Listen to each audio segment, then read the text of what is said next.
Bonjour et bienvenue à la critique exigeante. Donc, il n'y avait pas eu de vidéo la semaine passée parce que mon ordi est toujours décédé, l'ordi que j'utilise pour faire du montage. Donc, attendez-vous pas à ce que cette vidéo-là soit folle. Bon, on s'entend qu'à la base mes vidéos ne sont pas non plus folle, mais peut-être qu'il n'y aura même pas d'illustration quelconque du sujet. Donc aujourd'hui, on parle de ces vilains qui fonctionnent. Ça fait longtemps que j'en avais pas parlé. Et il en reste beaucoup de vilains qui fonctionnent. En général, dans Dragon Ball, j'ai l'impression d'avoir presque avoir fait le tour. Et aujourd'hui, on parle de l'iconique Tao Pai Pai. Mais justement, pourquoi est-ce que Tao Pai Pai est si iconique? Selon moi, c'est parce que Tao Pai Pai, c'est un méchant très Dragon Ball Z-esque, si on veut. Hein? Il débarque, et c'est pas via des nouvelles techniques ou quelque chose. Non, c'est juste parce qu'il est ultra balèze. C'est l'échelle de la course à la puissance qui se déroule. Donc si Tao Pai Pai est une menace, c'est uniquement à cause de sa puissance. Mais au-delà même de ça, il y a dans ce qui se passe avec lui qui est très, comment dire, il fait figure de fils de pionnier dans des tropes, des trucs classiques qu'on va revoir plus tard dans Dragon Ball. Si je dis pas de bêtises, c'est le premier à encaisser une attaque énergétique et que ça lui fait à peu près rien à part déchirer ses vêtements. Quelque chose qui va devenir assez récurrent par la suite dans Dragon Ball via Piccolo, les Saiyans, etc. Et là, il y a un magnifique chat qui est en manque d'attention qui vient me voir. En fait, il ne peut pas venir me voir, il est par la fenêtre. On espère qu'il ne miaulera pas trop longtemps. Et donc, Tao Pai Pai également, très marquant aussi parce que comment on démontre sa force à travers un style très Toriyamesque dans ses débuts. Hein? Selon moi, le meilleur exemple, même si tuer le commandant bleu avec sa langue, c'est quand même quelque chose d'assez comique et impressionnant, c'est quand, pour se rendre jusqu'à Goku, on lui propose de prendre un jet, il a mieux que ça, il casse une colonne très aisément, de façon presque ridicule, lance la colonne, saute sur la colonne et cette dernière, propulsée par la force de son lancer, va lui servir de moyen de transport plus rapide qu'un jet.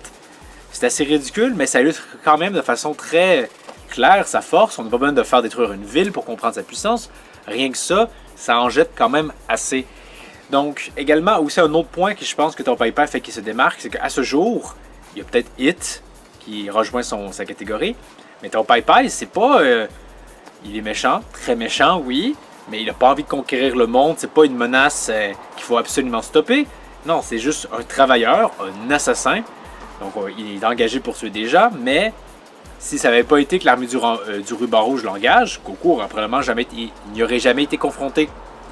Donc, à travers son background, je pense qu'il réussit vraiment à se différencier. Et c'est à peu près tout. Il n'y a pas grand-chose dans Pai Pai, il n'y a pas un temps d'écran très long.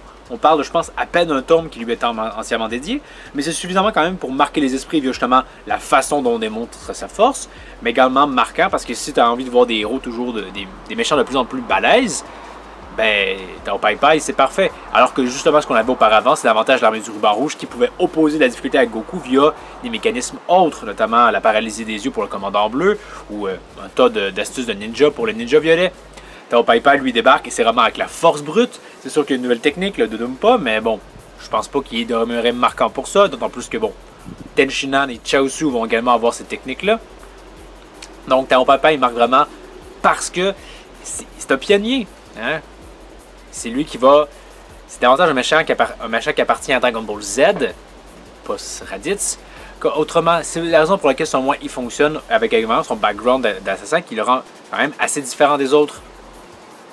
Donc, une courte vidéo, parce qu'il faut bien en faire une, mais aussi parce que Tao Pai Pai fonctionne, et c'est quand même assez paradoxal, même si j'ai peu de choses à en dire. Mais malgré tout, il y a quand même des beaux ajouts, par exemple, si on pourrait peut-être en parler dans l'animé.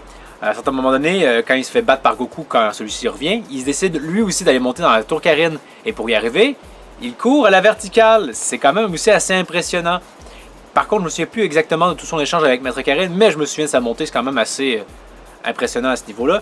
Également, si on ne le saviez pas, Tao Pai Pai revient bien évidemment sous la forme de cyborg. Là-dessus, j'ai pas grand-chose à en dire. Je pense pas que c'est un passage qui est particulièrement marquant chez le méchant. C'est vraiment juste pour montrer la coupure, à quel point, techniquement, il a ô combien progressé, mais se fait ô combien casser la gueule par Tenshinhan. Ça sert plus d'enjeu scénaristique pour montrer les progrès de Tenshinhan qu'autre chose. Il n'est pas pleinement intéressant à ce niveau-là. Bien qu'il y a peut-être le petit enjeu dans le sens où il utilise une lame pour blesser Tenshinhan. Tenshinhan est très frustré parce qu'il trouve que Tao Pai Pai n'a plus la dignité des maîtres d'arts martiaux. Mais ce qui est intéressant de savoir, c'est qu'il n'a jamais été en fait. On se rappelle que quand il se bat contre Goku, il fait pareil. Et d'ailleurs, peut-être à ce point qui est aussi un peu paradoxal avec Tao Pai Pai, c'est qu'on le montre comme un surhomme, surpuissant, et il se fait tuer par une grenade. Peut-être était-elle puissante, et c'est sûr qu'il était un peu amoché par Goku, mais qu'il se fasse tuer aussi facilement, C'est un peu surprenant, même si on apprend après coup qu'il n'est pas mort. Et également, pour ceux qui ne le saviez pas aussi, je les ai pas vraiment pleinement regardés, mais durant les fillers, avant l'arc Cell dans l'anime, on voit Tao Pai Pai, parce que hein, c'est super intéressant de montrer un personnage qui a ô combien pas le niveau. Mais n'empêche que, on voit qu'il est quand même suffisamment marquant pour que la Toei se dise, aussi longtemps après, hey, on pourrait peut-être ramener Tao Pai Pai, ça ferait un beau sujet de filler. Donc, vous, qu'est-ce que vous pensez de Tao Pai Pai? Est-ce que c'est un personnage qui vous a marqué? Si oui, pourquoi? Et si vous ne vous en souvenez pas, pourquoi? Donc pour la prochaine vidéo, on va peut-être aller vers à la défense de quelque chose, peut-être bien à la défense de Legend of Korra. Parce que vous savez, il y avait Avatar, la première série, on parle de la série animée avec la maîtrise des éléments, et également une droit à une suite qui est souvent moins bien aimée.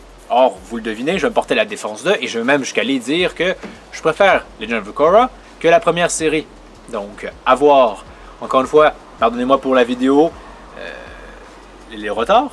Ça me fait vraiment chier d'avoir mon PC pété comme ça. Il devrait être réparé d'ici bientôt, j'espère.